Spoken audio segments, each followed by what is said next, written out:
안녕하세요.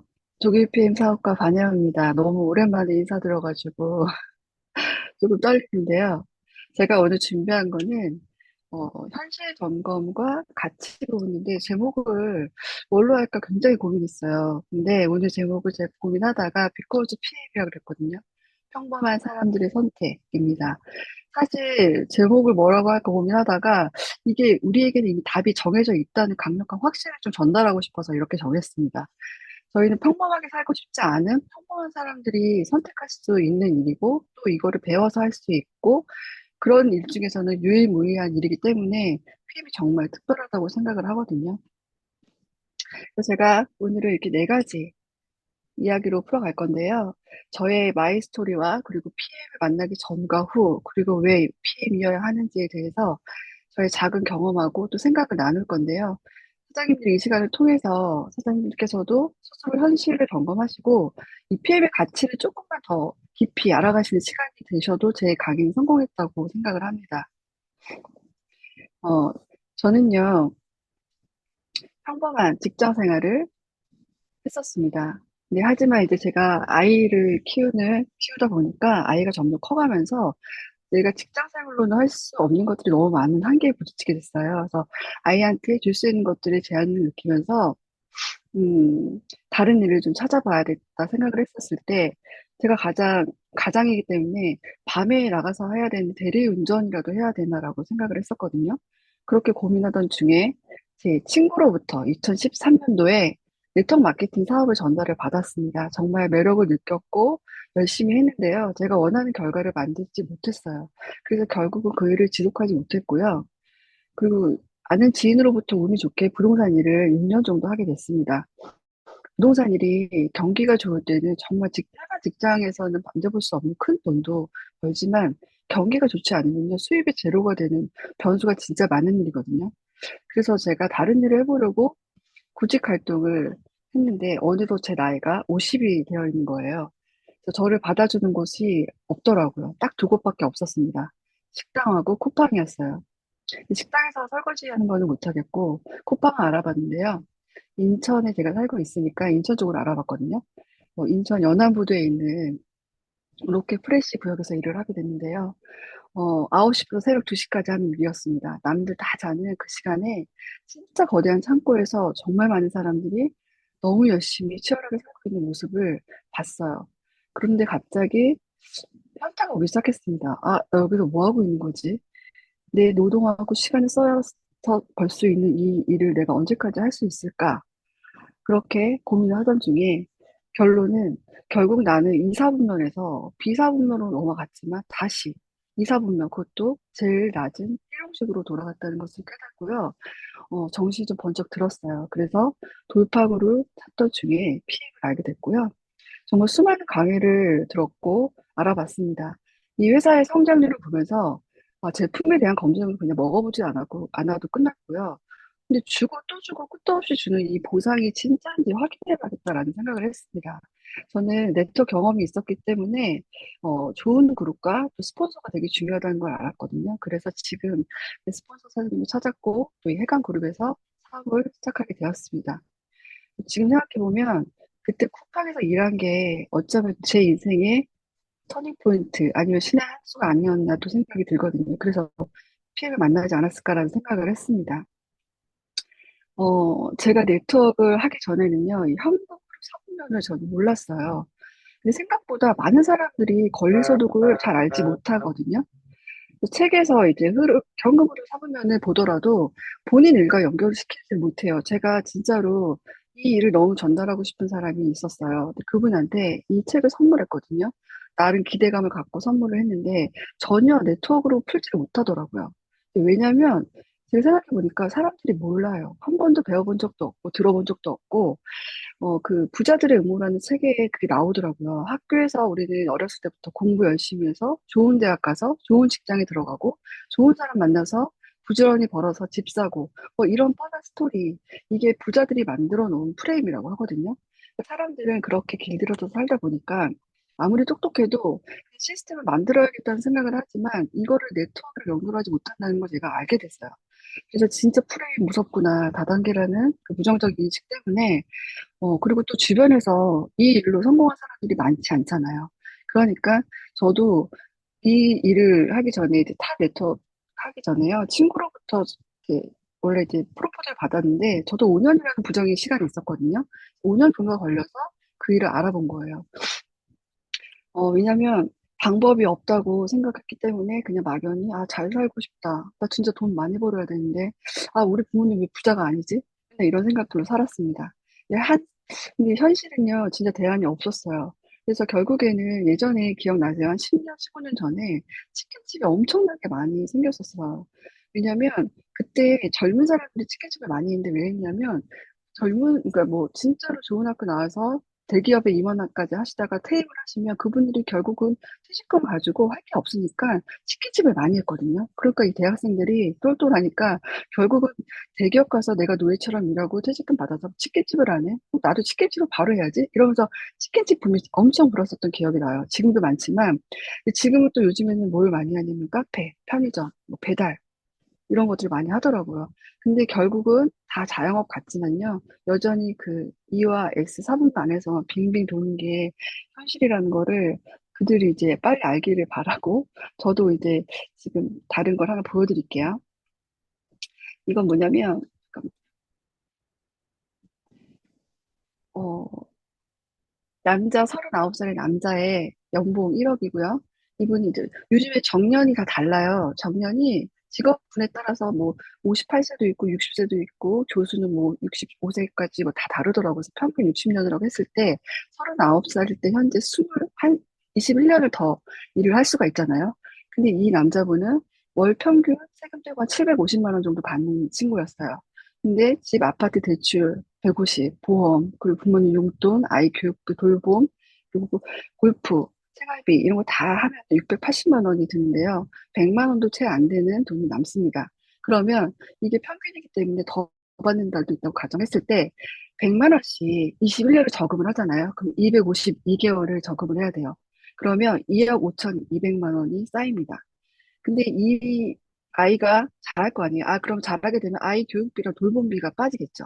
그렇게 해서, 어, 들어가는 돈이 세이브가 돼서 한 500만 원 정도가 내가 매달 써야 된다고 가정을 하면 이 2억 5,200만 원이라는 돈은요, 4년이면 다 쓰고 없어지는 돈인 거예요. 근데 좀 줄여서 두 부부가 300만 원씩 앞으로 100세 시대니까 40년을 산다고 가정을 하면 14억이라는 돈이 필요하거든요. 거의 15억 가까이 돈이 필요한데요. 지금부터 매달 570만 원을 저금해야지 그 돈을 벌 수가 있어요. 근데 제가 말씀드리고 싶은 건 뭐냐면, PPT가 안 넘어갔네요. 제가 말씀드리고 싶은 건 뭐냐면요. 매달 500만 원씩 저금을 해야 된다는 말이 아니라요. 여기 보시면 저희 EVP 직급을 보면 500만 원이 안정적이게 벌 수 있는 직급이잖아요. EVP를 말하는 것도 아니에요. 저희 초기 직급인 IMM만 보시더라도 내가 누군가에게 전달해서 그분들로 확대돼서 IMM을 유지를 하면 저희가 한 달에 100만 원이라는 그 커미션을 받잖아요. 그 IM만 유지해도 이 사람이 지금부터 남아있는 100만 원은 252개월을 저금해 돈까지 세이브가 되는데 사람들은 안 알아봐요. 너무 답답해요. 근데 이게 우리의 현실인 것 같아요. 이게 저 주변에서 일어난 일이고요. 이 연봉 1억을 벌어도 대출은 여전히 남아있고 여전히 저축할 돈은 모자라거든요. 근데 너무 소름 끼치는 건 이 차트는 제가 10년 전에 제 남동생 거를 제가 만든 거예요. 지금 그때 39이었고요. 지금 정확하게 만, 만으로 48이 됐거든요. 근데 연봉도요. 그리고 남아있는 그 부채도 거의 비슷해요. 많이 차이가 나지 않더라고요. 그렇지만, 이 친구도 월급만으로는 답이 없다는 거를 스스로 알고는 있어요. 그렇지만, 온갖 그런 프레임과 그런 것들 때문에 보지 못하는 안타까운 분들이 굉장히 많은 것 같아요. 그래서 저도 예전에는 뭔가를 막 팔려고요. 아이가 어렸을 때는 쇼핑몰도 막 알아봤었어요. 왜냐면 직장 생활로는 딱 정해진 금액밖에 받을 수가 없는데 뭔가를 쇼핑몰을 팔아서 내가 수익을 좀 창출해야 되겠다 해가지고 저 때는 지마켓이었어요. 그래갖고 지마켓으로 1억 벌기 이런 것도 많이 했었고요. 아이가 좀 예쁘장하게 생겨서 얘를 모델로 해가지고 아동복 쇼핑몰을 알아보려고 했었거든요. 근데 그런 것들을 다 실착을 겪으면서 결국은 하진 않았지만 제가 아는 것 중에서 이 온라인 건물주라는 말이 신조어처럼 지금 막 들리잖아요. 예전에는 건물 하나 있으면 월세 하나 받았으면 너무 좋겠다라는 생각을 많이 했었는데 지금은 예전이랑 같지 않거든요. 공실이 너무 많이 받고 그리고 감가라는 것도 있고 그리고 이게 언제까지 영원히 그 똑같은 월세가 오는 게 아니라 리스크가 너무 많기 때문에 지금은 저희 같이 이제 네트워크 마케팅으로 온라인 건물주가 되시는 분들이 굉장히 많잖아요. 그래서 PM도 저도 몰랐는데 이제 예전에 바라보던 네트워크가 지금 제가 바라보는 네트워크는 완전히 다르거든요. 예전에 뭔가를 팔려고 싶은 걸 알아봤지만 지금 제가 PM을 만나고서 진짜 허벅지를 제가 딱 친 게 뭐냐면 제품 개발해주죠. 그리고 물류, 배송, 반품, 그리고 글로벌 비즈니스 모든 회계 업무까지 다 회사에서 다 하고 그 판권을 제가 받는 구조잖아요. 근데 이 유통권을 너한테 주겠다는 거예요. 유통 마케팅만 안 했기 때문에 네가 마케팅한 거 네가 다 가져가 이런 구조이기 때문에 와 진짜 이렇게 끝내주는 제품 내가 연구할 수도 없고 돈도 없고 만들 수도 없는데 내가 어떻게 운이 좋아서 이렇게 피해를 만났을까? 요즘 맨날 그런 생각을 합니다. 그래서 건물이 없지만 마치 온라인 건물주가 되는 것 같은 이 일이 저는 너무 감사한 거예요. 공실도 없죠. 그리고 임대료가 밀릴 걱정도 없고 또 내가 만든 네트 안에서 제품이 왔다 갔다 할 때마다 소득이 쌓이는 구조이기 때문에 저는 이제 네트워크 경험이 있어서 알고 있었던 내용인데도요. PM이 진짜 속도가 너무 빠르고 이 쇼더플랜 책에 나오는 대로 2 곱하기 2가 진짜 6이 되는 걸 직접 경험하고 나니까 아, PM은 진짜 다르다. 진짜 심플하다라는 생각을 들고 또 PM에 대해서 되게 확신을 가지고 있는 요즘입니다. 그래서 제가 PM을 하고 나서 지금 제가 1년 9개월 정도 됐거든요. 달라진 게 굉장히 많아요. 그중에 세 가지만 얘기 말씀드릴게요. 첫 번째는, 어, 삶이 많이 바뀌었는데요. 저의 드림카가 생겼습니다. 저는 운전한 지 25년이 됐고요. 중고차만 5대를 탔거든요. 근데 PM한 지 딱 1년 만에 BMW를 뽑았습니다. 저는 아이를 혼자 키우면서 사는 가장이었기 때문에 한 번도 차를 살 수 있는 형편이 될 수가 없어서 동생이 타던 차와 아버지가 타던 차 이렇게 해서 5대를 제가 아직도 기억이 나요. 처음에 첫 차가 뭐였죠? 스포티지 그리고 모니 K5 그리고 제 돈으로 산 중고차 QM3 그리고 또 하나 뭐였더라? 누비라 이렇게 총 5대를 탔거든요. 근데 제가 이제 1년이 차가 지나니까 카보너스가 계속 쌓이는 거예요. 그래서 13개월 차부터 카보너스가 삭제가 되니까 제가 아, 안 되겠다. 차를 뽑아야 되겠다 해서 딱 13개월 차인 작년 1월에 올해 1월이죠. 올해 1월에 BMW를 뽑았습니다. 530i를 뽑았고요. 저희 집에서 이제 제가 제일 가장 좋은 차를 타고 다니거든요. 막상 처음에 차를 뽑을 때 부모님들이 되게 걱정을 많이 하셨어요. 그렇게 큰 차를, 비싼 차를 어떻게 유지하려고 이렇게 걱정을 하셨는데, 회사에서 보너스를 받는 차라고 하니까 처음에는 믿지 않으셨는데, 지금은 너무 좋아하세요. 제 차만 타시려고 하세요, 가족들이 다. 그리고 두 번째는, 뭐가 좋았냐면요. 이 차를 뽑았을 때 제가 뽑은 거잖아요. 근데 스폰서 사장님이 진짜 제일 좋아하셨고, 파트너 사장님들이 같이 가서 사진 수십 장을 찍어줬거든요.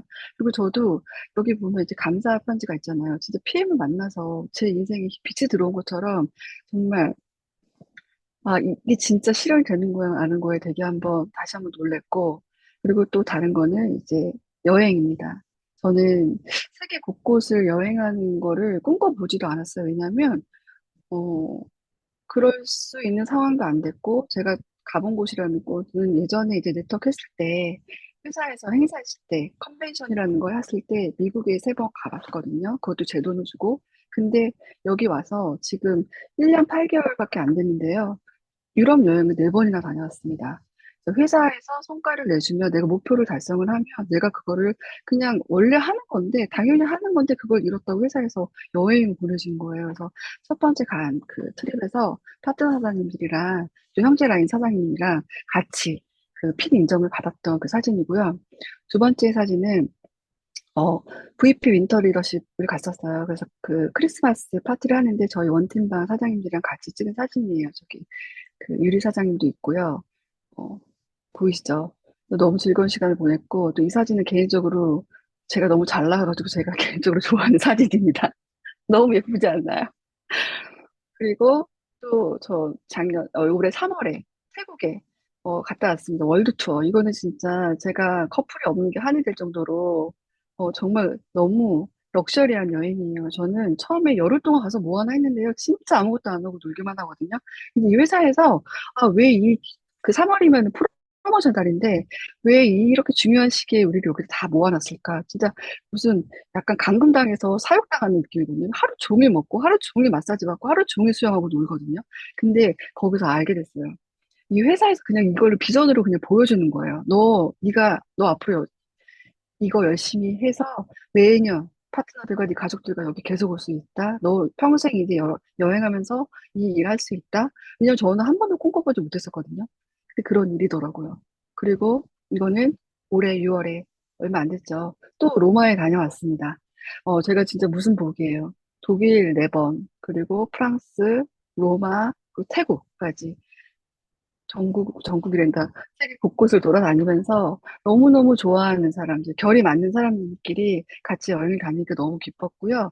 여기 이 사진은 뭐냐면 제가 티켓팅을 잘못해갖고 파트너랑이랑 둘이 갔거든요. 근데 좀 너무 심심한 거예요. 근데 그 행사 때문에 독일에 왔을 때 광장에서 맥주를 먹고 있는데 거기서 스폰서 사장님이랑 형제라는 사장님이 만나가지고 너무 반가워가지고 부둥켜 안고 사진 찍은 그 모습입니다. 그래서 저는 이제 PM으로 너무너무 얻는 것들이 되게 많은데, 그리고 제일 중요한 거는 저의 건강. 저는 이거 많이 보셨죠? PPT 이거. 해다방. 이거 제 거예요. 제 자료거든요. 여기 보시면 2013년도에 제가 이 사업 가입할 때 12월 달에 제가 몸무게가 63kg까지 나갔었어요. 근데 테다방이라는 거 한다고 해가지고 참여했는데 1등할 자신이 있었어요. 왜냐면 체지방이 40%가 넘으니까 1등은 내 거다. 이러고 했는데 그냥 먹기만 했는데 보름도 안 돼가지고 3kg가 4kg가 빠진 거예요. 그리고 나서 해다방을 하고 나서 총 9kg가 감량이 됐습니다. 그리고 나서 그걸 지금까지 유지를 하고 있거든요. 제가 유전적으로 혹이 많은 몸이어가지고 산부인과를 10년 동안 6개월에 한 번씩 매번 가가지고 건강검진을 받았었어요. 그래서 10년 동안 자궁에 한 번, 그리고 가슴에 한 번, 여기 수술을 했었었고요. 갑상선 혹도 너무 안 좋아서 매번 추적을 해야 되는 혹들 때문에 병원에 갈 때마다 혜영 씨 3kg만 빼갖고 오라고, 다음에 3kg만 빼갖고 오라고 그랬는데 그 3kg를 10년 동안 못 빼고 계속 찌웠던 거예요. 근데 제가 PM하고 한 달도 안 돼가지고 이렇게 살을 많이 뺐고요. 제 비포 사진 제가 일까 말까 하다가 넣었습니다. 대박이죠? 저 원래, 저 원래 이랬어요. 제가 여기 계신 분 중에서 황현우 사장님 빼고는 저보다 더 늦게 오셨잖아요. 저 처음에 왔을 때 이랬거든요. 근데 살이 한 달 만에 빠지고 6월 달에 제가 그 윈터 리더스, 아니, WMC 갔던 사진이 옆했거든요. 그 유지를 계속을 했고요. 그리고 12월에 VP, 크리스마스 파티 때 찍은 사진이거든요. 그리고 지금 제 모습은 현재거든요. 비슷하죠. 별로 요요가 크게 없어요.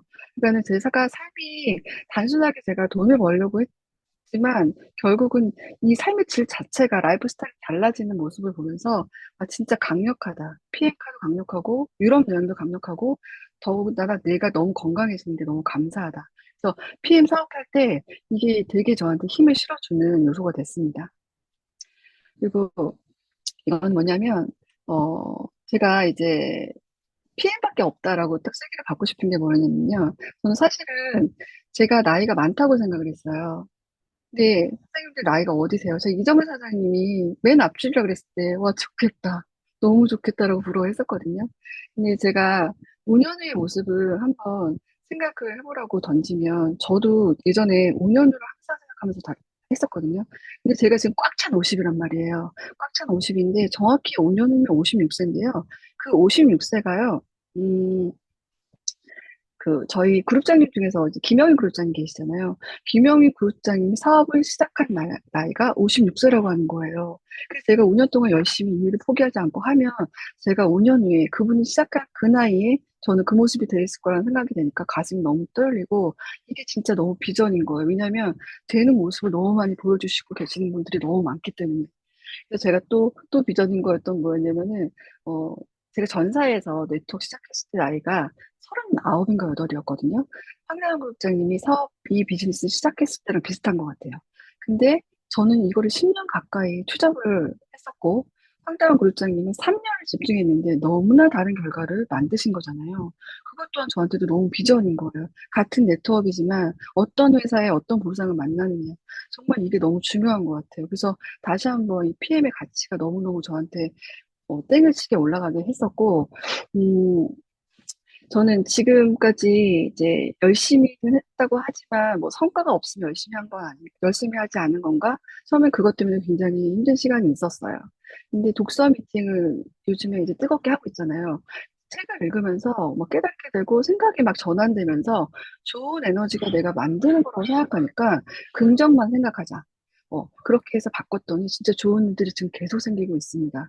그래서 세상에 쉬운 일이 없고, 그리고 이 PM도 진짜 쉬운 일이 아니거든요. 왜냐면 나같이 평범한 사람이 성공할 수 있는 일이 많지 않잖아요. 근데 그런 사람들한테 정말 가장 쉬운 도구인 게 PM이 아닌가 저는 싶습니다. 그래서 너무 많은 시행착오랑 그리고 역경지수가 그 시행착오 속에서 제가 역경지수가 되게 많이 높아진 것 같아요. 그래서 역경지수가 높아지니까 웬만한 이렇게 굳은 살이 많이 배겼을 거 아니에요. 웬만한 가시는 바뀌지도 않을 거고 어려움이 와도 많이 휘청거리지 않은 것 같아요. 그래서 지금 저희 위에 계시는 그룹장님들 너무 성공하셨고 앞으로도 계속 하실 그분들이 저보다 훨씬 많은 실패의 경험이 어, 많다고 생각을 하거든요. 실패가 많은 사람일수록 성공을 빨리 한다고 생각을 해요. 어디 책에서 본 것 같아요. 그래서 총리학의 법칙대로 빨리, 빠르게, 근데 바르게 저도 이 사업을 하고 싶고요. 이게 마지막 장인데요. 그 웰머 윌러라는 사람이요. 쓴 글이에요. 양손을 주머니에 넣고는 절대로 성공의 사다리에 오를 수 없다라는 내용이래요. 저희가 속도는 다르지만, 왜냐면 여기 지금 뭐 황현호 사장님, 박일 사장님, 그리고 박성 사장님, 장미 사장님 다 있잖아요. 우리가 속도는 달라도요, 포기만 안 하면 계속 올라가는 거. 정상에 도달할 수 있다라는 그 희망의 메시지 같아서 제가 이거를 갖고 왔는데요. 사다리가 있는데 이게 한두 칸 정도 오르고 멈추면요, 내려오는 건 너무 쉽거든요. 바로 내려올 수 있어요. 근데 높이 올라갈수록 내려오기가 너무 어려운 거예요. 왜냐면 조금만 더 가면 정상에 닿을 수 있다는 걸 알기 때문에 급하게 올라갔다가 떨어지기도 하지만 다시 올라가면 된다고 생각해요. 저처럼. 그래서 한번 올라가, 한번 올라가 본 사람들은 이 사업의 비전을, 그리고 가치를 봐버렸기 때문에 다시 도전할 힘이 생기고 다른 걸 할 수 없다고 생각을 합니다. 왜냐면 이 일이 주는 비전과 가치가 너무 크기 때문이라고 생각해요. 네트워크 마케팅이 특히 비전이라는 말을 굉장히 많이 쓰잖아요. 그렇게 다시 도전할 수 있는 힘이 바로 비전인 것 같아요. 단순히 보이는 게 아니라 비전이라는 거는 내가 보이진 않지만 미리 볼 수 있는 그 힘, 그리고 끝까지 믿고 가는 그 힘이라고 생각합니다. 우리가 이제 시원한 바람과 공기가 눈에 보이지 않잖아요. 그렇지만 분명히 존재하는 것처럼 이 비전도 눈에 보이진 않지만 우리의 그 걸음, 이 사다리를 끝까지 가게 만드는 그 힘이 바로 이 비전인 것 같고요. 특히 이 PM의 비전은 정말 강력한 것 같아요. 저도 쿠팡에서 다시 돌아와서 이 PM이라는 사다리를 붙잡고 올라가는 중이고요. 사장님도 이 사다리를 꼭 붙잡으시길 바라고요. 정상에서 반드시 만날 수 있을 거라고 믿으면서 제 강의는 여기서 마치겠습니다. 경청해 주셔서 감사합니다.